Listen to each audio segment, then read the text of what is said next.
Okay, masa untuk membuka bumbung lama. Ini dah naik batu. Just. Okay, kita ubah pintu ni asal. Kita buat baru. Nanti kita naikkan tangga baru tu. Ciu. Cermin. Ni pun kita akan letak cermin juga, bagi ada pencahayaan di dalam washing area. Tak pun kita dah buang. Nanti kita akan naik slab lah. Lepas naik batu.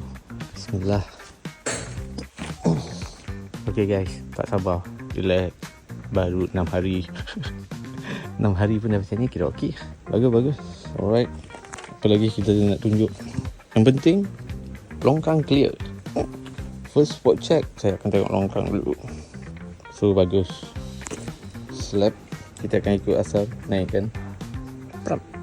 Ini adalah tempat washing area. Maybe dia nak kabinet ke apa ke terpulang. So sini akan ada tingkap. Ini akan ada sliding window panjang, tinggi 2 kaki. Ini tempat masak dia. Tempat masak dia asalnya L ini, tapi ini kita nak pecah nanti. So dia starting dari sana. Kita betok.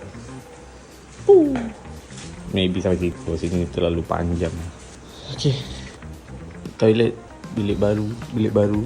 Ni pecah nanti. Naikkan dinding, besarkan bilik ni. So itu saja untuk bahagian belakang. Jadi macam biasa guys, minat untuk menggunakan khidmat servis daripada UGV, bolehlah Roger. InsyaAllah semuanya akan menawan selagi saya yang QC. Terus